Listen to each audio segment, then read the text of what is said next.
خاتون کے چہرے پر ناگواری کا ہلکا سا رنگ آ کر گزر گیا۔ اس کی پیشہ ورانہ تربیت اس کی ذاتی پسند اور ناپسند پر غالب آ چکی تھی۔ اس نے نرمی اور شائستگی سے کہا، میں نہ صرف شادی شدہ ہوں بلکہ 2 بچوں کی ماں ہوں۔ اپنی ایئر لائن کے مہمانوں کو خوش آمدید کہہ رہی تھی، کیونکہ یہاں میں اسی کی نمائندگی کرتی ہوں۔ اوہ کاش تم نے یہ وضاحت نہ کی ہوتی۔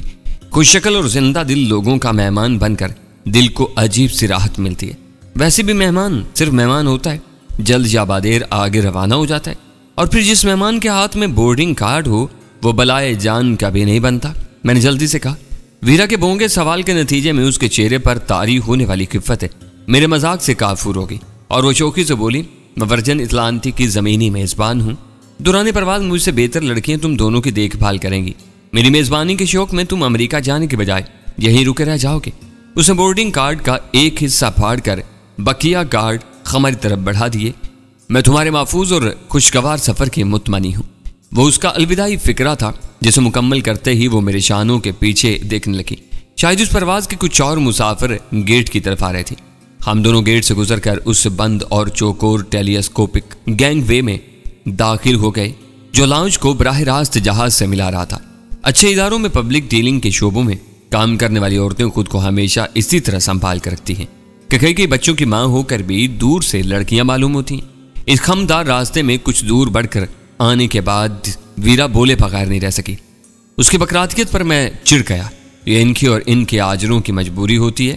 یہ نہ ہو تب بھی انہیں پبلک ڈیلنگ سے ہٹا کر کسی ایسے کونے خدرے میں لگا دیا جاتا ہے جہاں وہ فائلوں اور کاغذوں کے انبار میں دفن ہوتی چلی جاتی ہیں۔ لیکن یہ مان لو کہ تم نے اس کی دل آزاری کی تھی۔ قریب سے اور غور سے دیکھنے پر ہی اندازہ ہو گیا تھا کہ وہ خاصی پختہ عمر کی عورت ہے۔ میں نے اسے اس حقیقت کا احساس دلایا تھا، ورنہ وہ کسی دل پھینک لڑکی جیسی حرکتیں کر رہی تھی اور مجھے زہر لگ رہی تھی۔ یہ تم بھی جانتی ہو کہ عورت کو اس کی صحیح عمر کا احساس دلانا گالی سے کم نہیں ہوتا۔ تم اس طرح اس کی وکالت کر رہے ہو جیسے اس سے تمہاری پرانی آشنائی رہی ہو۔ سچ بولنے کے لیے کسی تعلق یا آشنائی کا ہونا ضروری نہیں ہوتا۔ میں نے کب جھوٹ بولا؟ یہ تو تم کہہ رہے ہو کہ عورت کو اس کی صحیح عمر کا احساس دلانا گالی سے کم نہیں ہوتا۔ بلا وجہ مجھے جھوٹ بولنے اور منافقت سے کام لینے کی ترغیب دے رہے ہو۔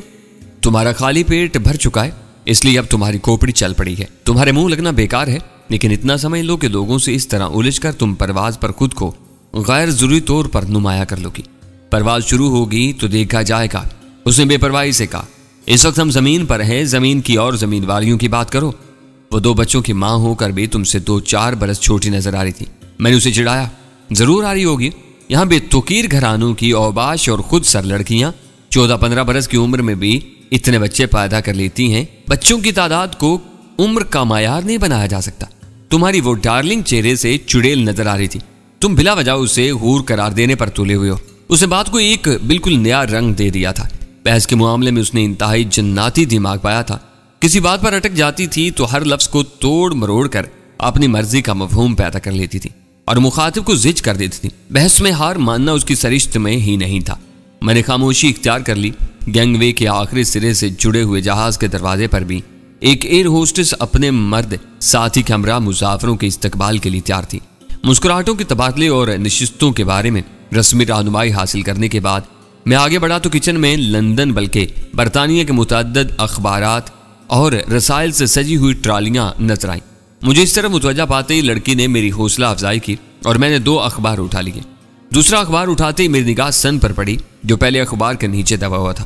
اس کی سرخی سنسنی خیز اور دلچسپ تھی۔ میں نے ایک اخبار چھوڑ کر سن اٹھا لیا۔ راہداری کی طرف بڑھتے ہوئے میرے اور ویرا کی نظریں چار ہوئیں تو اس کی آنکھیں کسی انجانی مسرت سے دمک رہی تھیں۔ شاید اس نے بھی سن کی شاید سرخی دیکھ لی تھی۔ مجھے حیرت ہوئی کہ سن نے لندن کی جس خبر کو اپنی سرخی کی زینت بنایا تھا اسے شہر کے دوسرے اخبارات کیوں محروم رہے تھے۔ ویرا نے ایئرپورٹ کے بک اسٹال سے جو اخبار خریدا تھا اس میں مذکورہ خبر کے بارے میں کوئی موہوم ترین اشارہ تک نہیں تھا۔ اس وقت پرواز کا اعلان ہوئے چند منٹ ہی گزرے تھے۔ مجھے یہ دیکھ کر خوشی ہوئی کہ ہم دونوں جہاز میں قدم رکھنے والے پہلے مسافر نہیں تھے۔ ہم سے پہلے کئی اور محتاط مسافر جہاز میں قدم رنجا فرما چکے تھے اور اس وقت وسیع و عریض کیبن میں ادھر ادھر بیٹھے ہوئے نظر آ رہے تھے۔ جہاز کے سفر میں درمیانی نشستیں کبھی بھی میری پسندیدہ نہیں رہیں۔ کھڑکی کے ساتھ والی نشست میری پہلی ترجیح ہوتی ہے کیونکہ وہاں زیادہ سے زیادہ ایک اجنبی سے مفاہمت کی مجبوری درپیش ہوتی ہے۔ ہم نے مقررہ وقت پر بلکہ روایتی مفہوم میں قبل از وقت بورڈنگ کاؤنٹر سے رجوع کیا تھا۔ ہمیں اپنی پسند کی نشستیں کسی ہیل و حجت کے بغیر مل گئی تھی۔ ویرا مجھ سے پہلے کھڑکی سے ملی ہوئی نشست پر براجمان ہوگی۔ میں راہداری والے سرے پر بیٹھ گیا۔ میرے بیٹھتے بیٹھتے ویرا نے میرے ہاتھ سے سن چھین لیا۔ سرخ BMW میں خون آلود لاش، چند موٹے موٹے الفاظ پر مشتمل سن کی وہ سرخی دوسری تمام ذیلی خبروں کو نگل چکی تھی۔ بظاہر وہ اسی خبر کا ضمیمہ معلوم ہو رہا تھا۔ کمال ہے، دوسرے اخباروں میں اس کا کوئی ذکر نہیں تھا۔ میں نے سرسری لہجہ میں کہا، خبر دیر سے ملی ہوگی۔ اس نے اخبار کی لوح پر ایک جگہ انگلی رکھ کر کہا، یہ سن کا دوسرا ایڈیشن ہے۔ صبح کی پہلی اشاعت میں سن بھی اس خبر سے محروم رہا ہوگا۔ آواز دھیمی رکھو، میں نے اس کا بازو دبا کر اس طرح لہجہ میں کہا، اس خبر میں ہماری غیر معمولی دلچسپی خطرناک ہو سکتی ہے۔ وہ تیکھی نظروں سے میری طرف دیکھ کر مسکرائی، پھر بولی، فکر مت کرو، اس وقت پورا جہاز خالی ہے اور پھر ہم اردو میں بات کر رہے ہیں، کسی کو کچھ پتہ نہیں چلے گا۔ ہم کسی خطرے کے بغیر جہاز میں آ گئے ہیں تو ذرا سی دیر میں یہاں سے پرواز بھی کر جائیں گے۔ بے اختیار میرا ہاتھ اپنی جیب میں رینگ گیا، مگر پھر سگریٹ کا پیکٹ ٹٹول کر خالی ہی لوٹا۔ سگریٹ پینے کی شدید طلب کے باوجود میں بے بس تھا، کیونکہ رکے ہوئے طیارے میں تمباکو نوشی پر سخت پابندی ہوتی ہے۔ چند ثانیوں بعد ویرا نے ایک گہرا سانس لے کر سن میری گود میں ڈال دیا اور تفکر امیز لہجہ بولی، یہ بالکل ابتدائی خبر ہے۔ داعش کے لباس میں سے برآمد ہونے والے شناختی کاغذات سے اس کے اصل نام کا سراغ ملا ہے اور خبر میں اسی حوالے سے سنسنی پھیلانے کی کوشش کی گئی ہے۔ اس کا تبصرہ جاری رہا، مگر میں اسے بھول کر خبر پڑھنے میں منہمک رہا۔ لاش کا سراغ لگانے کا سہرا لندن پولیس کے ایک تربیت یافتہ کتے کے سر تھا، جسے ساتھ لے کر ایک سپاہی شہر کی متعدد پارکنگ لاٹس کا گشت کرنے کے بعد یوسٹن اسٹیشن پہنچا تھا۔ رات کے اندھیرے سے فائدہ اٹھا کر شہر کی پارکنگ لاٹس میں کی جانے والی مجرمانہ کارروائیوں کا سراغ لگانے کے لیے وہ گشت لندن پولیس کے روزمرہ معمولات میں شامل تھا۔ ٹیری نامی کتا یوسٹن پر کار سے اترتے ہی بے چین ہو گیا اور مخصوص ہراٹوں کے ساتھ ایک طرف جانے کے لیے زور لگانے لگا۔ اس کی مائیت میں سپاہی سرخ BMW تک پہنچا تو کتے نے ڈکی کو سونگ سونگ کر اتنی اونچی آواز میں بھونکنا شروع کر دیا کہ اسے قابو رکھنا دشوار ہو گیا۔ وائرلیس پر قریبی گشتی گاڑی کو موقع پر طلب کر کے BMW کو نگرانی میں لے لیا گیا۔ گاڑی کے مالک کا سراغ لگانے کے لیے اسٹیشن کے پیجنگ سسٹم پر بار بار اعلانات نشر کرائے گئے۔ جب کوئی سراغ نہ ملا تو ایک مجسٹریٹ اور چند معزز شہریوں کی موجودگی میں مقامی رجسٹریشن نمبر والی اس BMW کی ڈکی کھولی گئی، جس میں ایک صحت مند اطالوی نوجوان کی مڑی تڑی لاش موجود تھی۔ لاش کی کنپٹی پر کسی شدید اور خون آلود ضرب کا نشان موجود تھا اور دل میں مڑی ہوئی پتلی اور دوہری دھار کا ایک چاقو پیوست تھا۔ کاغذات کی بنا پر معلوم ہو گیا تھا کہ اس کا نام راما روزینی ہے۔ اخبارات کے کرائم رپورٹروں کے لیے وہ نیا نام نہیں تھا۔ مافیا کے ڈان روزینی کا بیٹا اپنے باپ کے نقشے قدم پر چل رہا تھا اور آئے دن لڑائی جھگڑے کی خبروں میں جگہ پا رہا تھا۔ لندن کی سرزمین پر سسلی کے ایک خود سر اور طاقتور ڈان کے بیٹے کا سفاکانہ قتل ہر شخص کے لیے ایک بھیانک سوالیہ نشان بن کر سامنے آیا تھا۔ سب سے پہلا سوال یہ تھا کہ راما کا کیوں مارا گیا تھا؟ اس کے قاتل کون تھے؟ گیتا اور جیمز پنڈت کے خون کی سرخی دھندلانے بھی نہ پائی تھی کہ راما کا کی لاش سامنے آ گئی تھی۔ خبر اور اخباری تبصرے کے آخر میں سن نے اپنے قارئین کو سسپینس اور بے یقینی میں مبتلا کرنے کے لیے ایسی سطریں جمائی تھیں جو لرزہ خیز تھیں۔ کیا سسلی کی مافیا اپنے ڈان کے بیٹے کے قتل پر خاموش رہے گی؟ ایسا تو نہیں کہ لندن کی پرسکون فضاؤں میں زبردست کشت و خون کی دھند منڈلا رہی ہو۔ میں نے اخبار موڑ کر اگلی نشست کے پشت گاہ سے لگے ہوئے تھیلے میں ڈال دیا۔ اچھا ہوا کہ چلتے چلتے یہ خبر بھی سامنے آ گئی۔ اس خبر کا امریکی اخبارات میں جگہ پانا ممکن نہیں تھا۔ مجھے اپنی طرف متوجہ پا کر ویرا نے دھیمی اور پرسکون آواز میں کہا، یہ کوئی عام قتل نہیں تھا۔ مافیا کے بڑوں کو چھینک بھی آ جائے تو یہ عالمی خبر بن جاتی ہے۔ یہ ضرور ہوا کہ وہ کئی دن تک بند ڈکی میں سڑنے سے بچ گیا۔ میں نے بے بسی سے جواب دیا، وہ ہنس پڑی، آج کل یہاں کا موسم اچھا ہے، مرنے والے کئی دنوں تک اپنی تازگی برقرار رکھ سکتے ہیں۔ میرا خیال ہے کہ اس کی بیوی نے یہ خبر سکون بلکہ خوشی سے پڑھی ہوگی۔ وہ اپنے شوہر کی انگریزی سے نابلد معلوم ہوتی ہے، اسے انگریزی کی ذرا بھی شدھ بدھ ہوتی تو میں تمہارا بدلہ لینے کے لیے اس سے دانہ ڈالنے کی کوشش ضرور کرتا۔ ویرا مجھے گھورنے لگی، بدلے کا نام نہ لو، میں تمہاری ان حرکتوں سے خوب واقف ہوں۔ جہاں کسی خوبصورت عورت کو دیکھتے ہو پھسل جاتے ہو، بس میرے سامنے تمہاری انا بلند ہونے لگتی ہے، پر نہار حسین و جمیل لڑکی کے سامنے تم ناک رگڑنے پر بھی آمادہ رہتی ہو۔ فضول الزام تراشی مت کرو، میں نے بگڑ کر کہا، میں کبھی بھی عورتوں کا ایسا رسیہ نہیں رہا۔ یہ تمہارے اپنے دل کا چور ہے جو تمہیں میرے بارے میں خرافات بکنے پر مجبور کرتا رہتا ہے۔ بس ناظرینوں کے سامنے ناک رگڑنے کا ذکر سنتے ہی تنک گئے، مستزائیہ لہجہ بولی، اور پھر جمال پرستی کا دعویٰ کرتے ہو؟ ذرا اپنی اردو شاعری پڑھو، حسینوں کی گالیاں اور چوتیاں کھا کے بھی شاعر خوش بلکہ نازاں نظر آتے ہیں۔ تمہارے کوئی مشہور شاعر تو ایک محجبی کے چوکیدار سے ہی پٹ کر خوش ہوتے پھرتے تھے کہ اس نے نہ صحیح اس کے چوکیدار نے ان کو مار دھاڑ کے اعزاز سے نوازا تھا۔ تم نے ناشتے میں زیادہ پرخوری کا مظاہرہ کیا ہے۔ اب میدے کی زہریلی گیسیں تمہارے کمزور ذہن پر اثر انداز ہو رہی ہیں۔ اردو شاعری میں کہیں بھی راہ چلتی عورتوں کا ذکر نہیں ہے۔ شاعروں نے جو کچھ کہا ہے اپنے محبوب کے حوالے سے کہا۔ ہاں ٹھیک ہے، ویرا نے میری بات کاٹ دی۔ جوتی محبوب کے ہاتھ میں ہو تو چمڑے کے بجائے مخمل کی بن جاتی ہے۔ اس کے چوکیدار کا ڈنڈا چوئی موئی کی لچکدار شاخ کا روپ دھار دیتا ہے۔ یہ اسرار و رموز تو بس ہے تم اور تمہارے شاعر ہی جانتے ہیں۔ مجھ جیسی عملی عورت خواب و خیال کی ان دیوانگیوں کو کہاں سمجھ سکتی ہے؟ یہ غنیمت ہوا کہ ہم لندن سے روانہ ہو رہے ہیں۔ یہاں رکے رہتے تو میں تمہیں راما گروزینی کی بیوہ کی چوکھٹ پر پیشانی رگڑنے سے کہاں تک روک سکتی تھی؟ اب اپنی زبان کو لگام دو، میں نے خشک لہجہ میں کہا۔ جہاز میں مسافروں کی تعداد بڑھتی جا رہی ہے۔ یہ لوگ اردو سمجھیں یا نہ سمجھیں، تمہاری زبان سے مرنے والے کا نام سن کر کوئی نہ کوئی چونک سکتا ہے۔ سیر و تفریح کے لیے آئے ہوئے لوگ ایسے مقامی جرائم میں اتنی دلچسپی نہیں لیتے کہ فضائی سفر کے دوران میں انہی پر مغز زنی کرتے رہیں۔ تمہارا مشورہ مناسب ہے، ویرا نے چڑھانے والے انداز میں کہا۔ اس کے لیے مرنے والے کے الفاظ ہی مناسب ہیں۔ اب تم میری زبان سے اس کا نام نہیں سنو گے، نام ہی نہیں تم اس کا ذکر بھی نہیں کرو گی۔ میں نے بنا کر کہا، خوب زبردستی ہے، خود اس کی بیوہ کو دھانا ڈالنے کے ارادے باندھ رہے ہو اور مجھے زبان تک کھولنے کی آزادی نہیں دے رہے۔ یاد رکھو یہ سراسر ظلم ہے، اور ظلم حد سے بڑھنے لگتا ہے تو مٹ جاتا ہے۔ وہ واضح طور پر میرا مضحکہ اڑانے کی کوشش کر رہی تھی۔ جہنم میں جاؤ، یہ کہہ کر میں نے دوبارہ اخبار اٹھا لیا۔ اس وقت مجھے ویرا پر باقاعدہ تاؤ آنے لگا تھا۔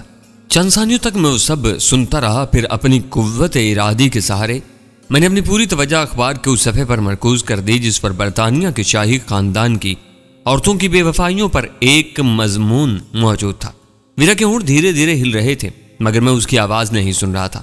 میں وہ دلچسپ، رنگین اور سنسنی خیز مضمون پڑھ کر فارغ ہوا تو ویرا اپنی بے نتیجہ خود کلامی سے اکتا کر خاموش ہو چکی تھی۔ میں اسے سن کے مضمون کے کچھ منتخب اقتباسات سنانے لگا تاکہ اس کا موڈ بدل سکے۔ آج شہزادی ریانا مکافات عمل سے دوچار ہو کر اس دنیا سے بہت دور جا چکی ہے، لیکن اس کی پراسرار اور حساسی موت سے برسوں پہلے ویرا نے ورجن اطلانٹک کے اس جہاز میں بیٹھے بیٹھے فی البدیہہ کچھ ایسی باتیں کہہ دی تھیں جو آج بھی اٹل محسوس ہوتی ہیں۔ اس کا خیال تھا کہ شہزادی ڈیانا نے شہزادہ چارلس کے بے وفائیوں اور بے اعتنائیوں کا انتقام لینے کے لیے شاہی خاندان اور روایات سے بغاوت کر کے عام مردوں سے پینگے بڑھانے کا جو طور طریقہ اپنایا ہے وہ اسے مقبولیت کی انتہا پر پہنچا دے گا۔ وہ ہر مرد کے خوابوں کی شہزادی بن جائے گی۔ لوگ یہ سوچنے لگیں گے کہ کسی دن وہ اچانک کے ان کا ہاتھ تھام کر انہیں بھی کسی 5 اسٹار ہوٹل کی رومان پرور خوابگاہوں میں لے جائے گی۔ سبب کچھ بھی رہا ہو، وقت نے یہ ثابت کر دیا ہے کہ وہ تاریخ عالم کی مقبول ترین بہرہ روح شہزادی تھی۔ سگریٹ پینے کی خواہش میرے دل میں رفتہ رفتہ اتنا زور پکڑ گئی کہ جہاز مجھے ایک قید خانہ محسوس ہونے لگا۔ لاؤنج کی آزاد فضا کے مقابلے میں ویرا بھی وہاں زیادہ خوش نہیں تھی۔ خدا خدا کر کے بورڈنگ مکمل ہوئی۔ وقت پورا ہوتے ہی گینگ وے دروازے سے ہٹا لیا گیا۔ میں نے اپنی جگہ بیٹھے بیٹھے دروازہ بند ہوتے اور پھر لاک ہوتے دیکھا۔ کیبن کے پرسکون ماحول میں تھوڑی سی ہلچل پیدا ہوئی۔ راہداریوں میں باوردی عملے کے اراکین متحرک نظر آنے لگے۔ پیجنگ سسٹم پر پرواز اور تحفظ کے بارے میں روایتی اور رسمی اعلانات ہونے لگے۔ یک بیک میری نگاہوں میں 4 چہرے مجسم ہو گئے جو سب بے جان اور بگڑے ہوئے تھے۔ ہم دونوں اس سرزمین پر خاصی کچھ خون میں ملوث رہے تھے۔ گیتا ہمارے ہاتھوں قتل نہیں ہوئی مگر وہ ہماری ہی وجہ سے جیمز پنڈت کی گولی کا نشانہ بنی تھی۔ جیمز پنڈت، رمیش اگروال اور راما گروزینی براہ راست ہمارے مقتول تھے۔ لندن پولیس اپنی تمام تر صلاحیتوں کے ساتھ پوری سرگرمی سے ان کے قاتلوں کو تلاش کر رہی تھی اور ہم دونوں اطمینان سے اس طیارے میں سوار تھے۔ طیارہ رن وے پر حرکت میں آ چکا تھا۔ سرے پر پہنچ کر وہ تیزی سے رفتار پکڑتا اور پھر اس کے پہیے پل بھر میں اس زمین سے اپنا رابطہ منقطع کر لیتے جہاں کا قانون ہمارا متلاشی تھا۔ بظاہر ہم دونوں کی سلامتی کو کوئی خطرہ نہیں تھا۔ ہم نے اپنے مخالفوں کو بہت کامیابی کے ساتھ جل دے کر اس سفر کی راہ ہموار کی تھی، مگر میں پھر بھی اپنے وجود میں سنسنی اور بے نام سے خوف کی لہریں سرایت کرتی محسوس کر رہا تھا۔ رن وے کے آخری سرے پر کنٹرول ٹاور سے اجازت ملنے کے انتظار میں طیارہ ذرا سی دیر کے لیے رکا رہا، پھر ایک لطیف چھٹکے کے ساتھ پوری قوت سے آگے دوڑ پڑا۔ میری کمر پوری طرح پشت گاہ سے ٹک گئی تھی۔ زمین پر دوڑتی ہوئی مشینی عفریت کی رفتار لمحہ بلمحہ بڑھتی جا رہی تھی، پھر اچانک اس کا اگلا حصہ اوپر ہی اوپر اٹھتا چلا گیا۔ ویرا پرجوش انداز میں رہا تب آنے لگی۔ اس وقت لندن کی فضاؤں سے گہرے سرمئی بادل اتنے نیچے آئے ہوئے تھے کہ زمین چھوڑنے کے چند سیکنڈ بعد ہی ہمارا طیارہ ان ہلکی بھاری بدلیوں میں سے گزرنے لگا۔ وہ کیفیت ذرا سی دیر قائم رہی۔ ٹن کی آواز کے ساتھ تمام تمباکو نوشی کے ممانعت کے روشن حروف یکلخت معدوم ہو گئے۔ ممنوع نشستوں کے سوا جہاز کے بیشتر حصوں میں متعدد مسافروں نے سگریٹیں سلگانی شروع کر دی۔ میری جلائی ہوئی سگریٹ ویرا نے اچک لی اور میں پیکٹ میں سے نئی سگریٹ کا انتخاب کرنے لگا۔ کچھ دیر تک جہاز غیر محسوس انداز میں اپنی مطلوبہ بلندی کی طرف اٹھتا رہا۔ بڑھتی ہوئی اس بلندی کا اندازہ زمین کے مناظر سے ہو رہا تھا جو بادلوں کی رکاوٹ کے بغیر نظر آ رہے تھے۔ یورپ کی ان سرحدی فضاؤں میں تسلسل نہیں تھا۔ ذرا سی دیر کے بعد بہت نیچے منڈلاتے ہوئے بادل سب کچھ اپنی اوٹ میں چھپا لیتے تھے۔ جہاز کا رخ سیدھا ہوتے ہی جہاز کا عملہ مشروبات کے ساتھ مسافروں کی خدمت میں مصروف ہو گیا۔ میں نے اپنے ہم سفروں کا جائزہ لینے کے لیے نشست چھوڑی اور پچھلے باتھ روم کی طرف ہو لیا۔ پورے کیبن میں اکا دکا نشستیں ہی کالی تھیں۔ لندن کے ہتھرو اور گیٹ وک ایئرپورٹ سے نیو یارک کے لیے ان دنوں یومیہ پروازوں کی تعداد شاید 10 سے بھی متجاوز تھی۔ اس پرواز پر مسافروں کی تعداد دیکھ کر یہ گمان ہو رہا تھا جیسے روئے زمین کا ہر شخص اپنی جنت گم گشتہ کی تلاش میں امریکہ کی طرف دوڑا چلا جا رہا ہو۔ ان مسافروں میں اکثریت سفید فاموں کی تھی۔ ان کا تعلق یورپ کی مختلف نسلوں سے تھا۔ کچھ مسافر عرب اور ایشیائی بھی تھے۔ تنگ راہداری سے گزرتے ہوئے میں نے ایک ایشیائی نوجوان کو دیکھا۔ وہ اپنے خط و خال سے پاکستانی معلوم ہو رہا تھا اور ہاتھ میں موٹی سی ایک کتاب لیے اس کے مطالعے میں مصروف تھا۔ شاید اس کی چھٹی حس نے احساس دلایا کہ کوئی رک کر اس کی طرف متوجہ ہے۔ اس نے جلدی سے کتاب بند کر دی اور مسکرا کر میری طرف دیکھنے لگا۔ اس وقت میں نے دیکھا کہ کتاب کا نام USA ایک جمالی تعارف تھا۔ ہلو، کیا تم پاکستانی ہو؟